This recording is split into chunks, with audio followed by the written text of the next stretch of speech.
Et si je vous disais qu'il existe un monde où 70% de la population est née avec des pouvoirs magiques? Un monde où la magie n'est pas un mythe, ni une légende, mais une norme.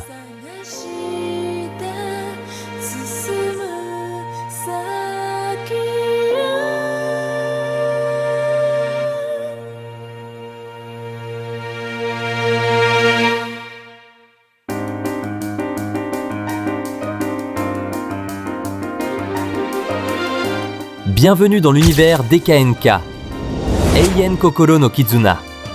Ici, la magie définit votre place dans la société. Il existe 3 classes d'utilisateurs. Les premières classes, capables de maîtriser un, parfois 2 éléments, le feu, l'eau, la terre, le vent. Puis viennent les deuxièmes classes, comme les premiers, mais avec quelque chose en plus. Un sort inné, unique, impossible à reproduire. Une capacité propre à un seul individu. Et enfin, les troisièmes classes. Rares, presque mythiques, parfois même vénérées. Mais cette histoire ne commence pas avec eux. Elle commence avec un garçon. Asato Imura. Dernière année de collège, brillant, discipliné, respecté. Depuis son enfance, le feu répond à son appel. Une affinité naturelle, brutale, précise. Il n'a jamais eu besoin de forcer, et c'est peut-être ça le problème. Choisir son futur lycée, ce n'est pas seulement choisir une école, c'est choisir sa place définitive dans la hiérarchie sociale. Dans ce monde, la magie est un baromètre. Plus votre flux est pur, plus les portes s'ouvrent.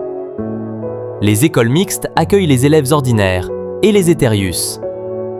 Les Étherius, ceux qui possèdent la magie. Cours supplémentaires obligatoires, entraînement, évaluation constante.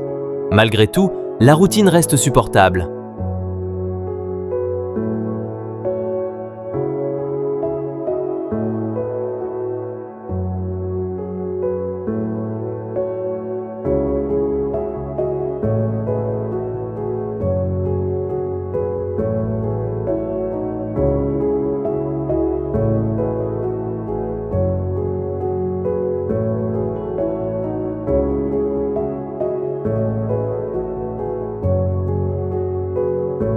Après les cours, Asato quitte la ville, direction la région d'Akitsuro, un endroit calme, presque isolé.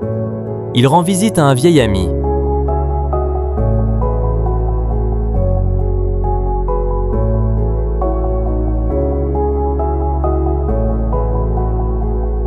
Ah, il fait si chaud aujourd'hui, t'as remarqué? Pas vraiment, non. Venant de toi? Je suis sûr que tu dis ça par contradiction, monsieur l'utilisateur de feu. Si tu le dis. C'est pas tous les jours que tu viens me voir après les cours. On a terminé tôt. Je peux repartir si je dérange. Non, c'est pas ce que je voulais dire. C'est juste que ça me touche.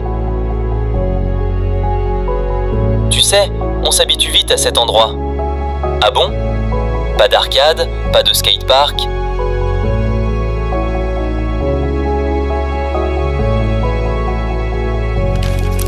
Sur le chemin du retour, le visage de Reitomaru traversait l'esprit d'Asato. Il était son ami le plus proche, le seul avec qui il ne se sent pas différent. Le père de Reitomaru dirige plusieurs entreprises à travers le pays, dont d'importantes exploitations minières. Un jour, un problème technique est survenu sur le site. Une analyse urgente, un déménagement précipité. Reitomaru avait quitté la ville, sans date de retour.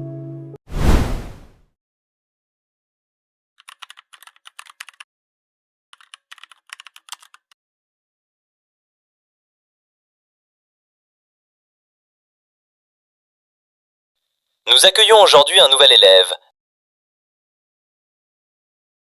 Reitomaru Kurokawa.